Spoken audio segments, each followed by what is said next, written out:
In 2011, the Arab Spring Revolution swept across the Middle East, from Tunisia to Egypt, Bahrain and Syria. For more than 50 years, a quiet American scholar has been helping people bring down their dictators. His tactics of non-violent resistance have been used in revolutions from Serbia to Ukraine and Iran. To be counted as a threat to a tyrant is a matter of pride, I would say. It means we're effective. It means we're relevant. This is the story of the power of people to change their world, the modern revolution, and the man behind it all. Gene Sharp's tactics and theories are being practiced on the streets of Syria as we speak now. My name is Gene Sharp, and this is the work I do.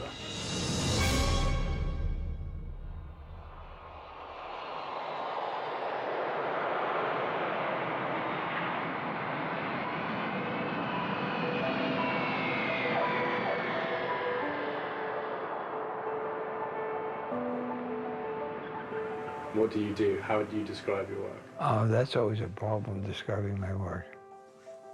Primarily, I try to understand the nature and potential of nonviolent forms of struggle to undermine dictatorships. This is a technique of combat. It is a substitute for war and other violence. His handbook to revolution, from dictatorship to democracy, has been smuggled across borders and downloaded hundreds of thousands of times. We don't know quite how it spread, but it certainly did into 30-some languages in different parts of the world, on all continents except Antarctica. The hallmarks of Gene Sharp's work can be seen in revolutions all over the world.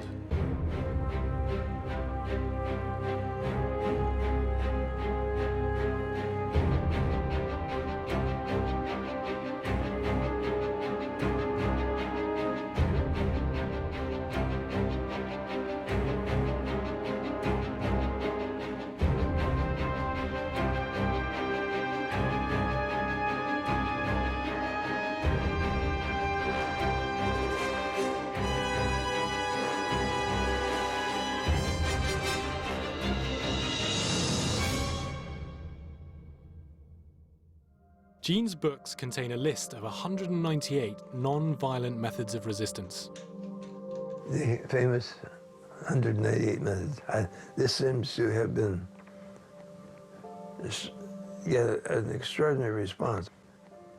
That's simply the 198 specific methods, the specific forms of strike or economic boycott or civil disobedience or protest.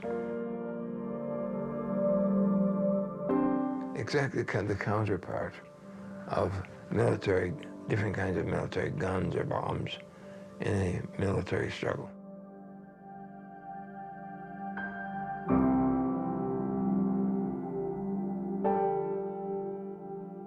Unless they have something instead of violence and war, they will go back for violence and war every time. In 1983, Gene Sharp founded the Albert Einstein Institution to spread the knowledge of non-violent struggle. For years, people living under dictatorships have been coming here to East Boston for help. Jamila Rakib has worked for Gene for more than 10 years. I began learning about the work at a very basic level. I did most of my reading and learning as soon as I started working at the institution, and I was hooked.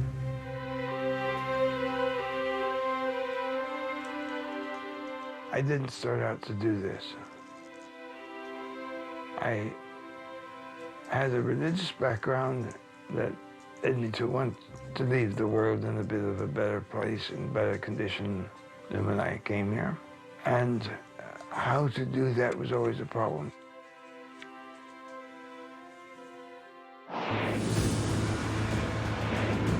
In 1953, Gene was sent to jail for refusing conscription to fight in the Korean War. I had a 2-year sentence. I did 9 months and 10 days. In those days, you counted the days as well as more. But I don't think that my action there did any good whatsoever. But it was just to keep my sense of my own integrity so I would carry on in work that I thought was really important. I never met Einstein, but I wrote to him. I don't know how I got his address. I said, well, I'm about to do such and such and go to prison.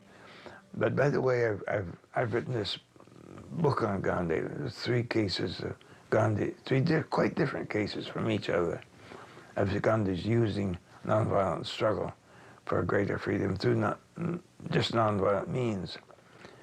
And he wrote back that he was very much hoped that he couldn't know, but he hoped he would have made the same decision I did, and he would be willing to look at the manuscript, which I had sent to him, and he did so and wrote a very kind introduction to the book.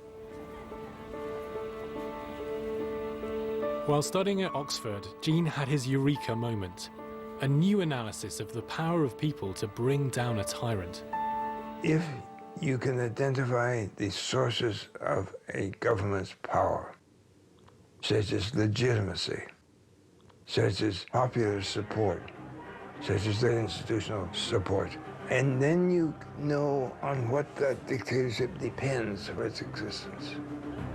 And since all those sources of power are dependent upon the goodwill, cooperation, obedience, and help of people and institutions, then your job becomes fairly simple. All you have to do is shrink that support and that legitimacy, that cooperation, that obedience, and the regime will be weakened. And if you can take those sources of power away, the regime will fall. And how did you feel at that point? At the point, that eureka point? Yeah.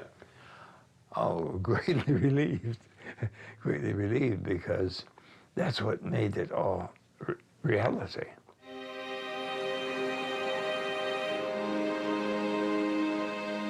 While teaching his theories at Harvard, Gene was about to meet an unlikely champion of his work, Vietnam War hero Colonel Bob Helvey.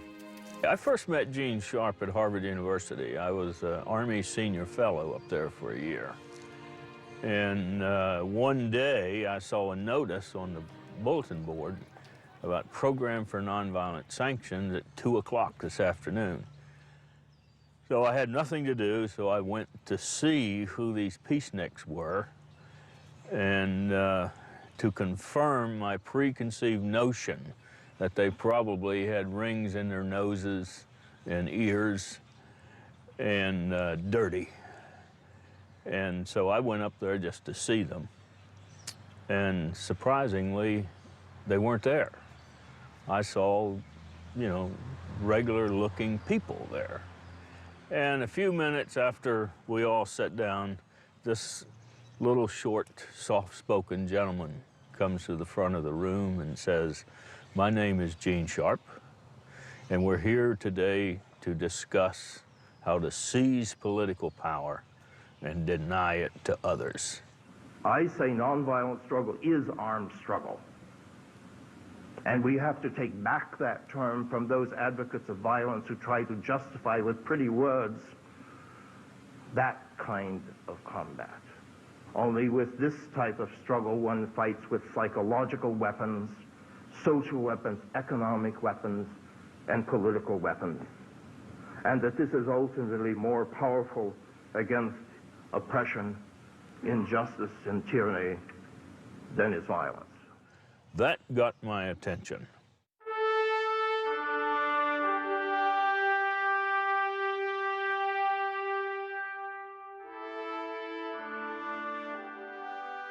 This is the flag of the 5th Battalion, 7th United States Cavalry. The 7th Cav, as you know, was the regiment of General Armstrong Custer, who fought and died at the Battle of the Little Bighorn. That's me in my younger days. Full head of hair. This is the award for the Distinguished Service Cross that I got in Vietnam.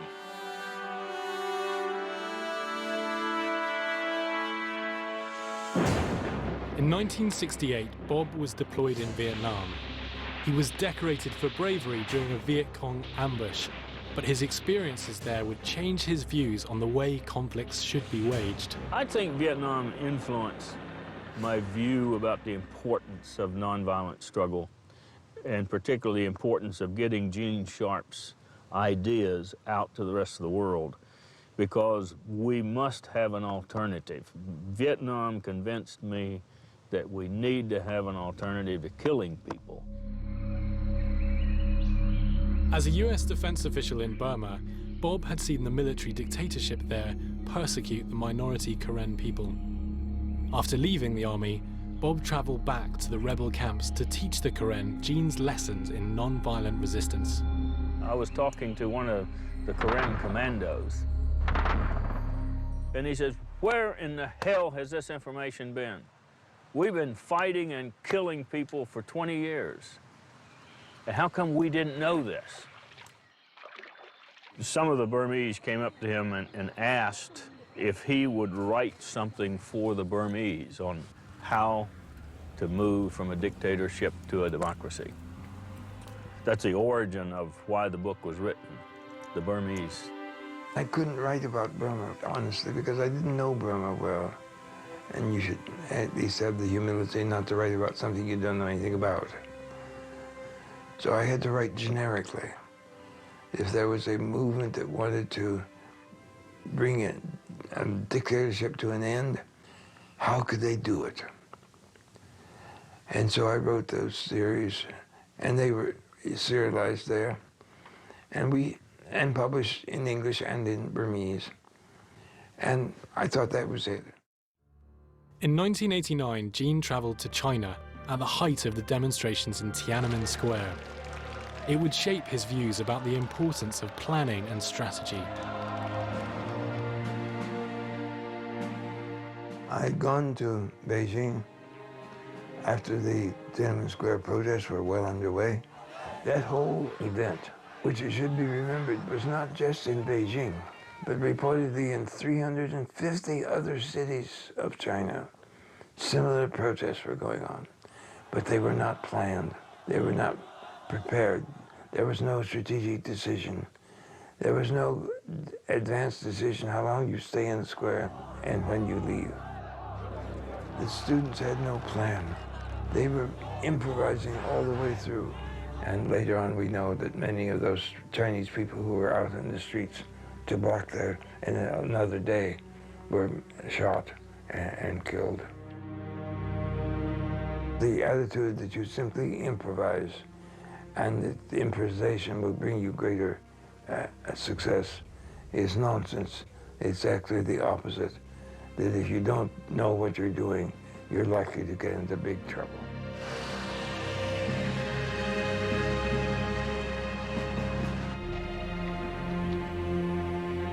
The government of Slobodan Milosevic in Serbia presided over years of crimes against humanity and brutal internal repression.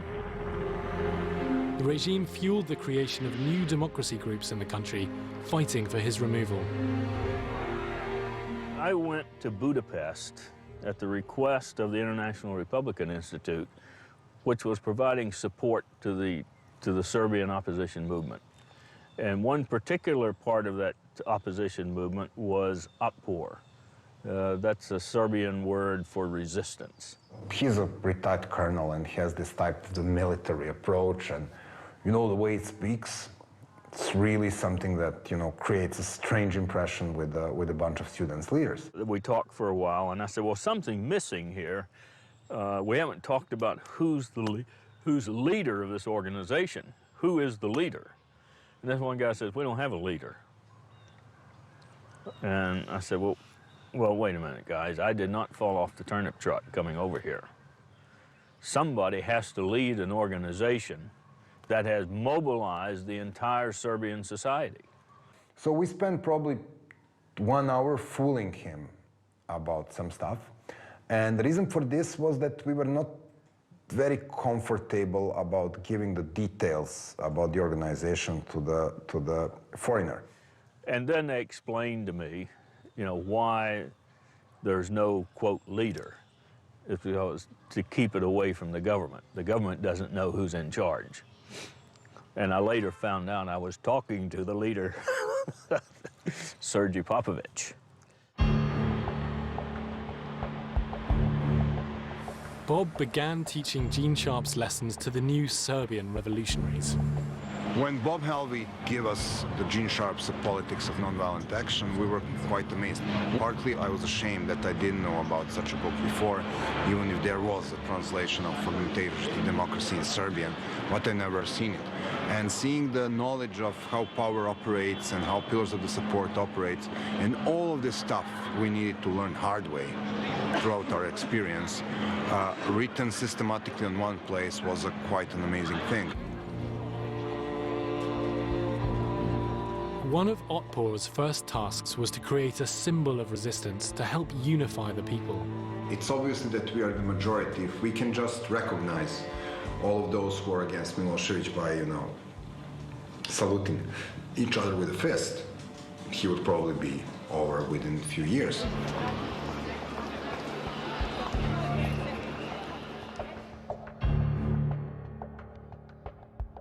Atomization is when the regime attempts to make every individual in the society an isolated unit. It's one of the main ways that totalitarian systems seek to control their populations, make them all fear of each other, fearing to speak out and to act together, never telling a neighbor or even sometimes a family member what you really think. By seeing the example of the demonstration of bravery by other people, now it's we. And we can do something that I alone could not do. During the 96-97, we were walking day after day after day, and the police was blocking streets, and our numbers were start falling because it was obviously too boring for the people to demonstrate every day in harsh winter. So we said, okay, why won't we go home and try to make noise from our balconies? And we were doing it from 7:30 to 8 p.m. as a response to the state TV news. That was the answer. This is what we don't watch your crap. We do our own thing. From the pots and pans to doing the stickers, so the stickers can be done in every building. And also the things like, will you go and prosecute the kids for wearing Otpor t-shirts when there is not one single law which bans wearing anything on a t-shirt?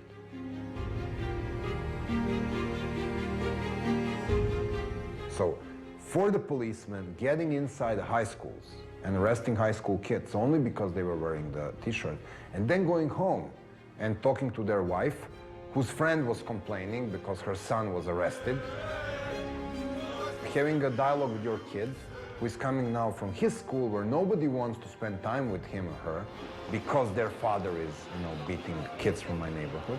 And now, this systemic oppression doesn't work.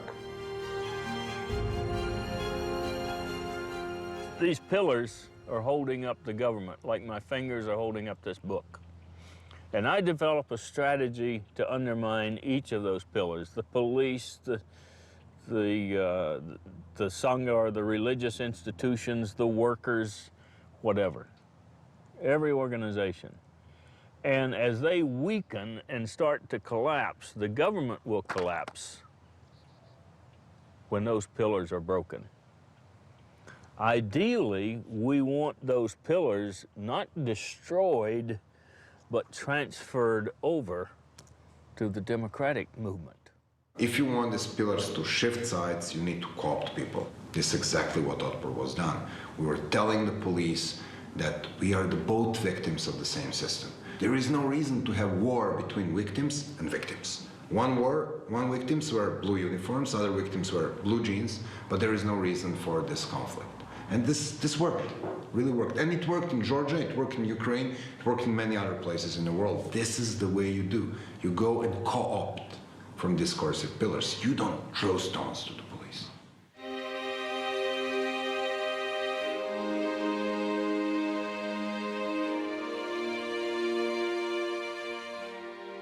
There's many people in conflict situations that really would like to use violence, but their opponents really have more military weapons and weapons of violence, which are usually physical weapons, than the potential resistors have.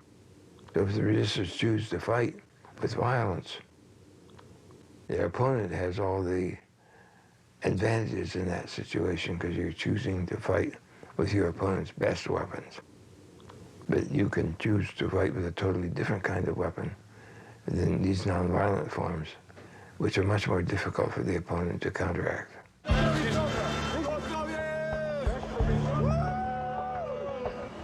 Big concentration tactics are very difficult to control.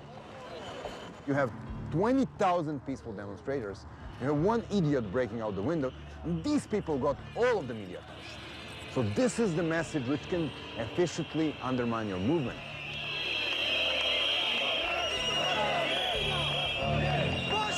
You go on the march and there is a risk of the people getting arrested. So what would you normally do? Instead of putting the big guys in front, you will put the girls in front. You'll put the grandmas in front. You'll put the military veterans in front. So the police is now faced with the friendly faces. And these people are actually carrying the flowers and the banners and smiling. So you make the situation less threatening, so you make the possibility of violent outcome really smaller. October the 5th should be seen in a context of a successful strategy, and that was not the day like many spectators of media like CNN. They just see this big bunch of people, revolution, boom, and it's over. It was first of all 10 years of attempts and failures, and 2 years of existence of Otpor, 5 different campaigns, and we were setting the victory on the elections. In September 2000, Serbia went to the polls. But Otpor expected Milosevic would fix the election. We knew that Milosevic will lose, and we knew that he will not accept the fact that he has lost.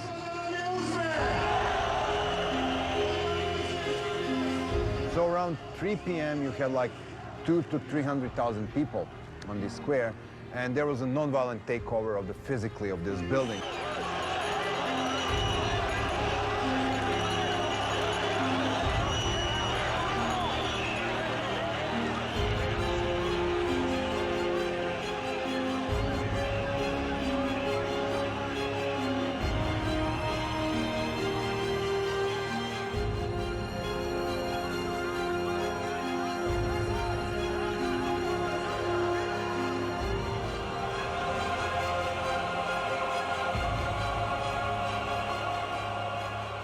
And this is where the people who broke into the building at the October the 5th found many leaflets pre-marked for Milosevic. So this is where we, actually the physical cheat was taking place on the second floor of this building.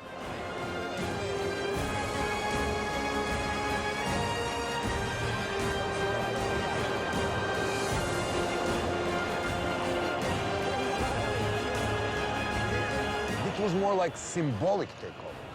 Because what was the real takeover was that Milosevic lost power that day.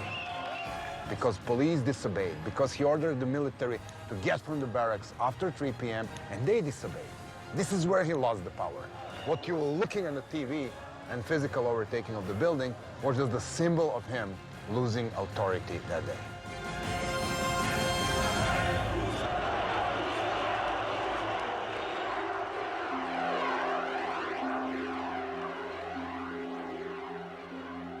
I think what we learned from Bob and what comes and derives from Gene Sharp thinking and writing influenced the way we think and also made our struggle more efficient in a very important point when we were preparing for a decisive struggle. And yes, I think what Bob and Gene are doing is precious around the world, and we strongly believe that the nonviolent revolutions cannot be exported or imported, but the knowledge on how to successfully implement nonviolent struggle can and is transferred from one group to another as we speak. I felt good that here was a revolution that occurred nonviolently. There was no violence on the part of the Democratic opposition. And it shows that what Gene was talking about year after year after year, there are realistic alternatives to violent conflict. Well, I mean, after Serbia, we were working with Georgians and Ukrainians and Lebanese and Maldivians and Iranians and Zimbabweans and Colombians and Guatemalans and West Papuans and the groups from places in the world I couldn't literally find on the map. And then from Serbia, the news spread to Georgia, which was under a very repressive regime, and then to Ukraine, which again had problems, and it spread there, and then to a series of other countries in the stands of the southern tier of the former Soviet Union.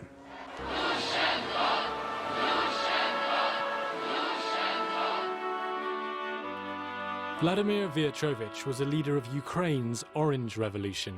He used Gene's book to convince activists that there was a powerful alternative to violence. В цих таких протестних середовищах панували доволі різні настрої, зокрема, були люди, які готові були до якогось силового протистояння. Книжка, про яку йдеться, це книжка Джина Шарпа «Від диктатури до демократії», і головна думка цієї книжки про те, що з диктатурою слід боротися ненасильницькими засобами, була дуже близькою нам, і це, власне, головна думка, яка сформувала десь протести, які вилилися в 2004 році в помаранчеву революцію. Я думаю, що навіть безпосередньо з книжкою, з ідеями Джина Шарпа було ознайомлено десь, може, десятки тисяч людей, а з ідеями, можливо, навіть не розуміючи, що це ідеї Джина Шарпа, і цими ідеями заразилися вже сотні тисяч людей, учасників помаранчевої революції. Якщо говорити про його ідеї, навіть якщо люди не знають, що це, власне, ідеї Джина Шарпа, то, я думаю, вони є дуже поширеними і дуже впливовими у світі.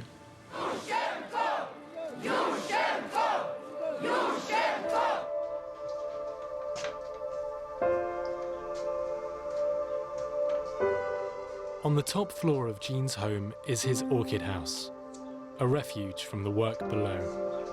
They take quite a bit of work.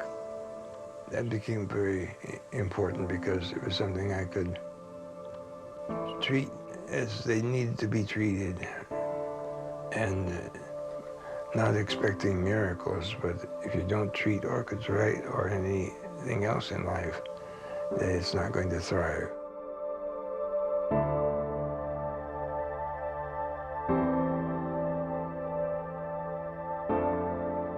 How did it feel watching your work spread?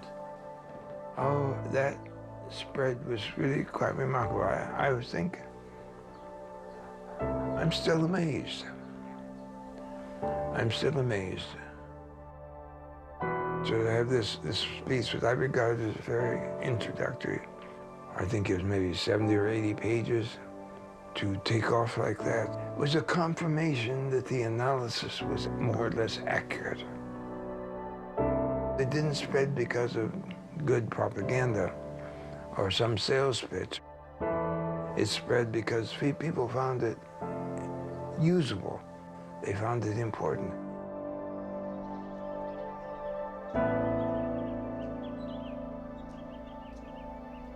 The books are there, the literature is there, it's online, it's in people's homes and people's hard drives, and it's being disseminated at a level where that cannot stop, and it cannot be stopped. People go to great lengths to discredit this work, and there was one case where President Chavez had referred to our staff as the bunch of gringos at the Albert Einstein Institution don't understand Venezuela. And I thought, well, it's true that we may not fully understand the situation in Venezuela. It's probably quite complex, but I'm not a gringo. Gene Sharp, George Bush y sus ideólogos de este golpe suave mecha lenta, señores, este plan de ustedes aquí en Venezuela, olvídense. In 2008, the Iranian government broadcast a propaganda video accusing Gene of working for the CIA. کاخ سفید، واشنگتن دی سی. جین شارپ نظریه پرداز نافرمانی مدنی و تئوریسین انقلاب‌های مخملین که تألیفاتی در این موضوع دارد. وی از اوامر CIA جهت نفوذ در کشورهای مورد نظر می باشد. Now you've seen our office, you can see how well funded we are. In a way, I was impressed that we were on the radar, that they had Gene Sharp sitting at the White House. And in a way, I thought, I wish those in the White House would listen to us. I wish they would request a meeting with us, but they don't. We sit here, we operate out of our two-room office. We have no connection with the White House. It just doesn't happen. We don't do that. We are absolutely not a CIA front organization. And it's really ironic because we see this charge in the press and among various groups quite often. And we always wonder, where is this coming from? After the Iranian elections in 2009, opposition groups declared the result was a fix. There are thousands upon thousands of people streaming down through the main boulevard, all heading in the same direction. It's quite something. They're waving green flags. People are hanging out of cars, giving the V for Victory signs. I was not sure people would turn up given the warning, and I'm wrong. Thousands of protesters exploded onto the streets of Tehran. The government response was brutal. During the uprising, a young Iranian student, Neda Aga Sultan, was shot by a government sniper.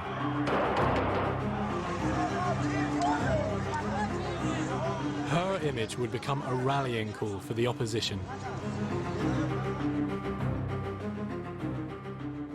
When people are slaughtered, when they are beaten, this produces a process of what I call political jiu-jitsu, in which the opponent's supposed strength is used to undermine the opponent by alienating more people from supporting that regime, mobilizing more people into the active resistance. It's a kind of backlash effect. The regime is so brutal, then instead of intimidating people, which the regime intends, it causes other population groups and institutions to withdraw their cooperation and their obedience, and that loss of power and control, that more people join the resistance. Yassin Athanadis was arrested by Iranian intelligence while reporting the Green Uprising.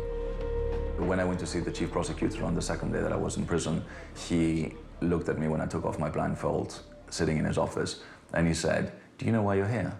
And I said, "No, I mean, I have no idea. I've just been arrested, 2 nights ago." And he said, "Well, there's a very serious accusation against you." I said, "What is that?" He's like, "Are you sure you don't know?" Espionage. The interrogator kind of patted his laptop and said, "This laptop contains a Persian language translation of Gene Sharp's From Dictatorship to Democracy, which is a handbook for insurrectionists. And it gives them several dozen easy ways by which, if they only follow these ways, they can overthrow a government, a legitimate government, any kind of government." I've read this book, and so have my colleagues. When the organizers of the uprising were arrested, they were charged with using over 100 of Gene Sharp's 198 methods. What this work does is show people that they themselves can be responsible for their own future, for their own liberation. People are beginning to liberate themselves. They don't have to depend on an outside power. This is Srdja, my cat, named after Srdja Popovic. But they don't have to depend on an outside power. They can do it themselves. And can you imagine how good that makes a country feel? That we did it ourselves. And that's why it's so important that we transfer the skill and knowledge. There's no reason for the United States to be occupying anybody. We're not good at occupying anybody. Neither was the Soviet Union good at occupying people. Let the people alone. Give them the power to change their government if they want it changed. To be counted as a threat to a tyrant is a matter of pride, I would say. It means we're effective. It means we're relevant. It means out of this very small office, we produce work that threatens regimes. And I think that's pretty cool. Yeah.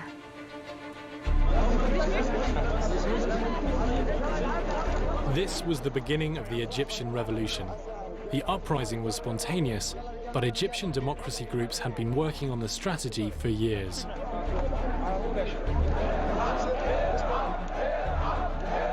Egyptian democracy group Kafaya first visited Jean in Boston in 2006. 5 years later, former Serbian revolutionaries were training new groups on the outskirts of Cairo, and Egypt's Muslim Brotherhood posted Jean's work in Arabic on their website. When the moment came, these groups were ready to guide the revolution. Well, let's go live to Tahrir Liberation Square. We can speak to a freelance journalist who joins us on the line now. Rory, we were hearing about those heightened security measures today around Tahrir Square. Is there a different atmosphere here compared with, say, yesterday and the day before? Yes, it's an incredible atmosphere today. That cross-section of Egyptian society that left Tahrir Square yesterday is back in force now. They've managed to re-energize the protest. There's very young children, women, older men here. People are singing and dancing. There are many instruments in the square, and it's more full here than it has been in days. Ahmed Maher was a leader of Egypt's April 6th democracy group. مستنيين الحدث اللي هيكون شراره اللي هيحرك الناس كلها بصوره كبيره. كان في محفزات كتير حصلت، لكن الشراره نفسها اللي تحرك الناس كنا مستنيينها. ودي كانت تونس.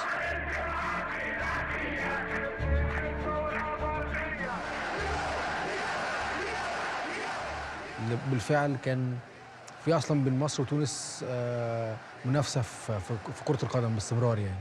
فقد يكون ده يعني ازاي احنا بادئين من قبل تونس ولقينا ان تونس سبقتنا وقامت بالثوره، فليه احنا مش كده؟ كان كل الناس كاتبين على الانترنت الاجابه تونس.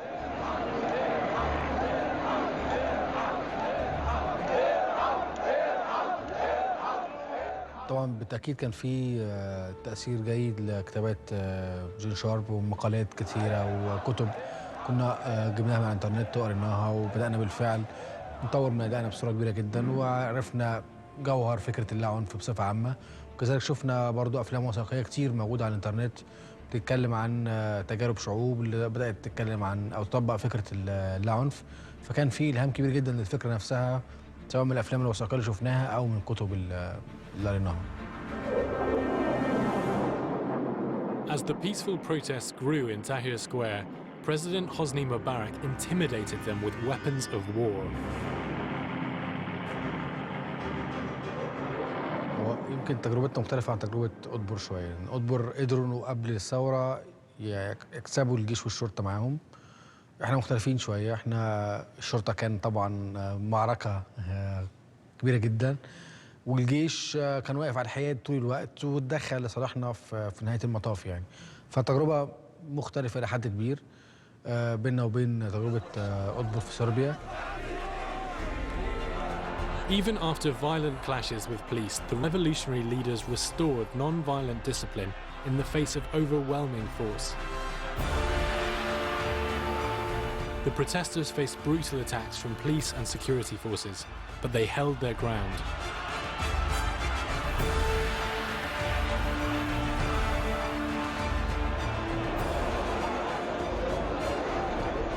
طبعا التكنولوجيا كان لها دور كبير جدا في التواصل بصوره اسرع، في توصيل رسائل للناس كلها وحشدهم. احيانا كان في دور للتكنولوجيا عن طريق التنظيم الداخلي. ساعات كنا مثلا عندك مجموعات في المحافظات، فانت عايز تكون على تواصل دائم بمجموعاتك في المحافظات، فبدل ما نعمل اجتماع كل اسبوعين لرؤوس المحافظات، تمام، ممكن عن طريق الفيسبوك، عن طريق سيكريت جروب على الفيسبوك، عن طريق كونفرنس على الياهو او على سكايب او على بالتوك، عن اي برنامج نستخدمه للتواصل باستمرار.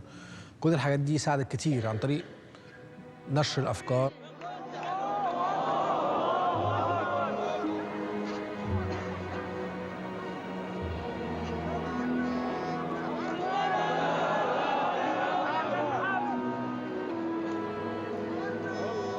As Muslims and Christians guarded each other while they prayed, the leaders of the revolution were persuading the army to support the protesters.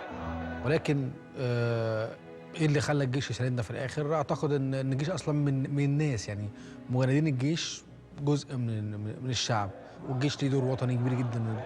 الشرطه قد يكون لها دور في تزوير الانتخابات، في حمايه الفاسدين، فمتورطين من سنين طويله، وبالتالي يدافعوا عن مصالحهم وعن بقائهم.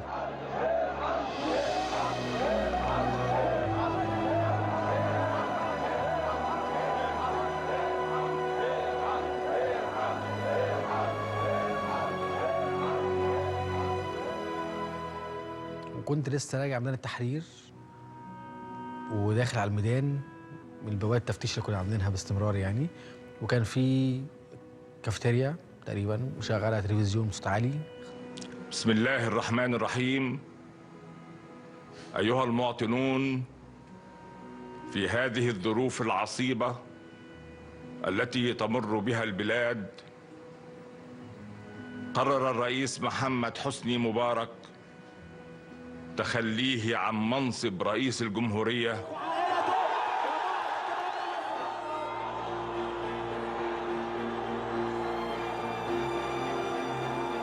خطاب التنحي، فجننت لما سمعت الخطاب يعني، وقعدت اعيط اللي هو اخيرا الحلم اللي بقالنا سنين استحملنا كتير عشانه حصل يعني. كان يعني لحظه بجد صعبه. دخلت الميدان بعدها جري وعمال ازعق، لقيت الناس كلها بيعيطوا بيصرخوا بيضحكوا بيرقصوا بيغنوا. كان طبعا لحظه تاريخيه يعني. وكان حاسس بعدها انه يعني مش مصدق، يعني قعدت كذا يوم مش متخيل يعني معقول.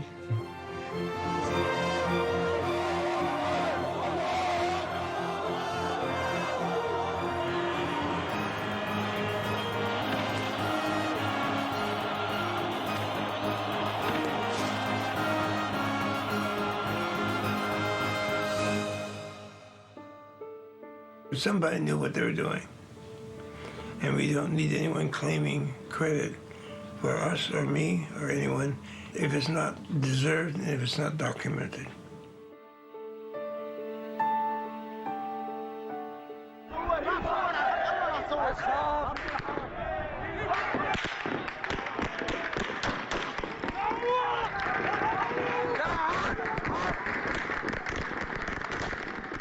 Massacre in Juma, 15 so far killed.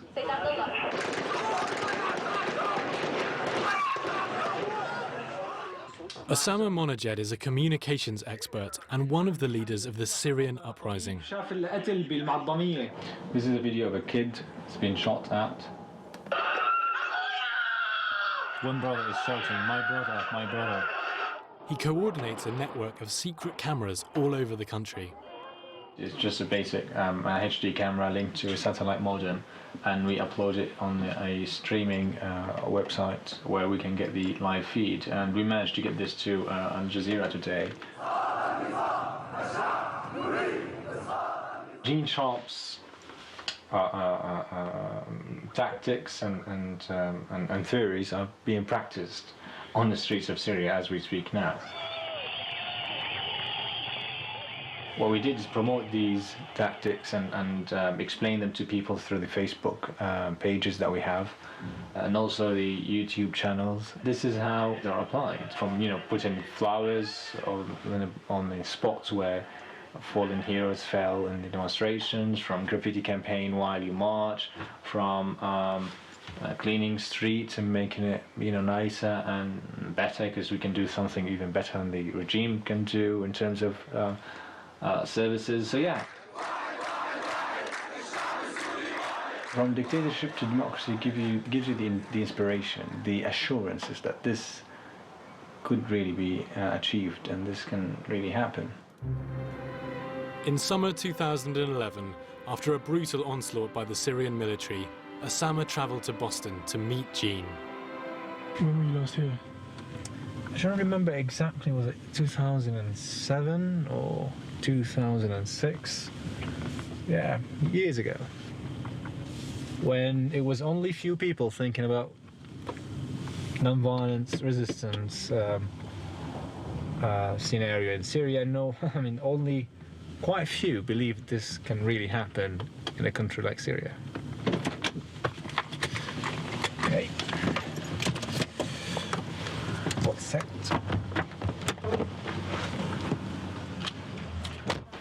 Gene. Hello. Hi. Hi. Good to see you. Yeah. Good to see you. Yeah. Good to see you. Good to see you. Good to see you too. How are you doing? Not too bad. I'm happy to see you. It was so good you had time in your schedule to come to say hello. Well, pleasure is mine. Was really delighted, and there's a lot to talk about. This is new territory for us. Yeah. Too. Yeah. You know, we've never been there personally. Yes. The cases we've studied don't exactly match. He's so humble and down to earth to a limit that you feel how amazing this is. Like all these great writings coming from a very tiny little office in old Boston. It's rather interesting. And by the way, there's one thing that's been learned in quotation marks, maybe from Tunisia and Egypt, which I think is a mistake, major mistake. Mm-hmm. And that is that the existing ruler has to resign. He doesn't have to resign. You take all the supports from out from under him, he falls. Well, no matter what he wants to do. This is the distinction in the analyses between nonviolent coercion, in which he has to resign, but he's forced into it, and disintegration, when the regime simply falls apart. There's nobody left with enough power to resign. If Einstein was the genius in physics, so Gene Sharp is the genius in freedoms and how to achieve freedoms.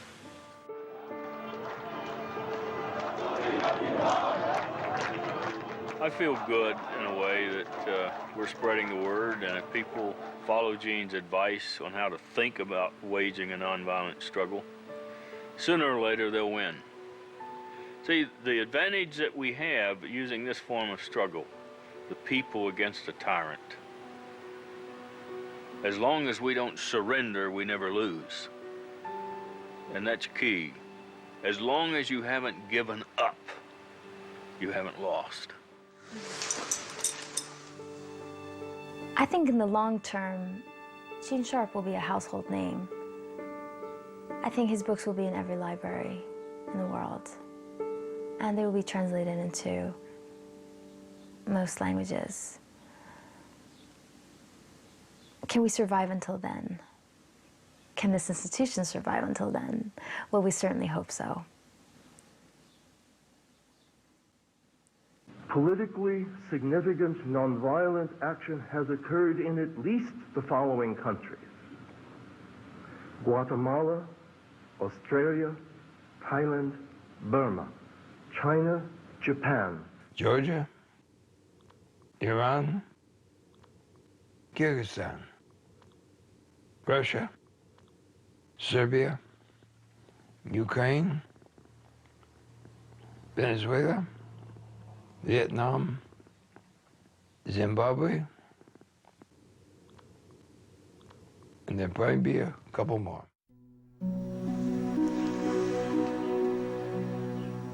I think there's a father-daughter relationship developing there. They can sit down and talk, and they're on the same wavelength. She protects him, and I think she loves him as a daughter loves a father. Gene Sharp is someone who is, of course, my personal mentor, but I think has served as that role for multitudes of people. He is someone who has dedicated his life to providing the means by which oppressed people can self-reliantly gain liberation. And that is something which I believe has changed the world and will continue to do so in dramatic ways. It's really personal stuff.